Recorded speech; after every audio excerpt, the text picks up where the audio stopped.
Childline, eco club, Harisena यांच्या माध्यमातून आज आपण परिसर स्वच्छता अभियान व प्लास्टिक मुक्त अभियान हा कार्यक्रम आपल्या आदर्श शाळेमध्ये घेण्याचं ठरवलं आहे।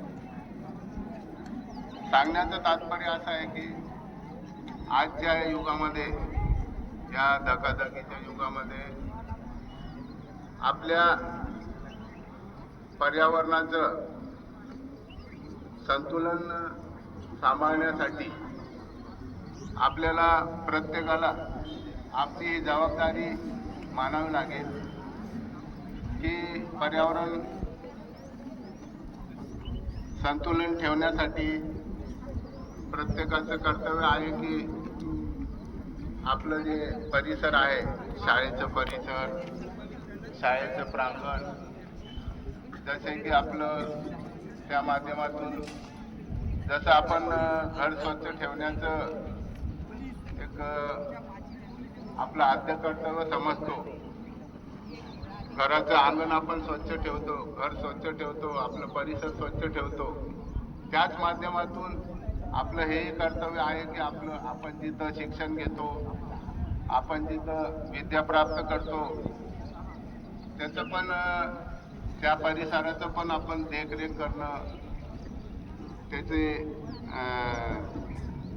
साफसफाई ठेवणं, सुंदर कसं राहील आपलं परिसर, या हिशोबाने आपण आपलं कार्य करत राहावं। दुसरं असं की हे पर्यावरणाचं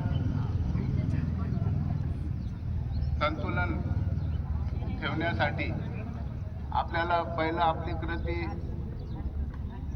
पेड़, पाणी आणि पर्यावरण किंवा प्लास्टिक मुक्तता या 3 सूत्री कार्यक्रमाचा आपल्याला अवलंब करावा लागेल।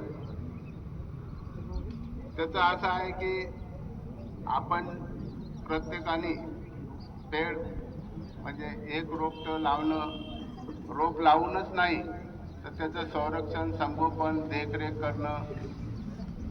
त्यामुळे जर आपण समजा एक रोप लावलं, प्रत्येक विद्यार्थ्याचं कर्तव्य आहे की एक रोप लावून त्याचं संरक्षण, संगोपन करणं। ते रोप लावून नुसतं लावून चालणार नाही, तर त्याचं आपण संरक्षण, संगोपन करावं आणि त्याचं देखरेख करावं। जसं आई लहान बाळाला जसं संरक्षण करते, त्याला वाढवते, त्याला जीव लावते, तसंच प्रत्येकाचं कर्तव्य आहे की आपण एक झाड लावू, त्यामुळे पर्यावरण संतुलित राहील। दुसरं असं की पाण्याचं प्रश्न, आता आजच्या युगामध्ये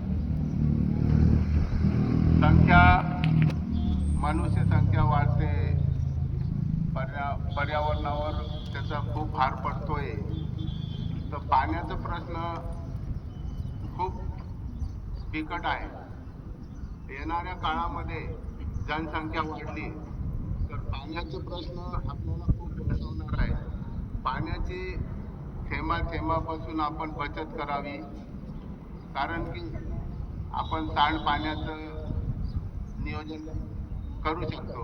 आपल्या परिसरामध्ये समजा आपण छोटंसं गार्डन लावलं किंवा झाडझुडूप लावले, ते सांडपाण्याचं नियोजन केलं तर तो पाणी वाया जाणार नाही। दुसरं असं की प्लास्टिक मुक्त, आजच्या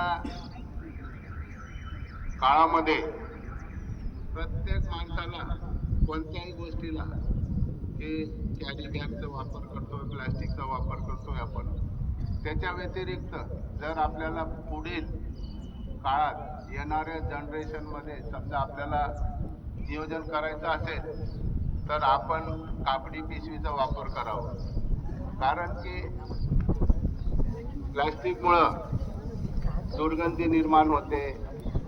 आपल्या परिसरातील नाली असो किंवा पाणी असो किंवा काही समजा स्वच्छता असो, तर या प्लास्टिकमुळं खूप अडचणी निर्माण झालेल्या आहेत आणि या प्लास्टिकचं एवढा मोठा प्रश्न निर्माण झालेला आहे आज की नगर परिषद असो, महानगरपालिका असो, प्रत्येक डिपार्टमेंट असो, प्रत्येक यंत्रणा असो, त्याचं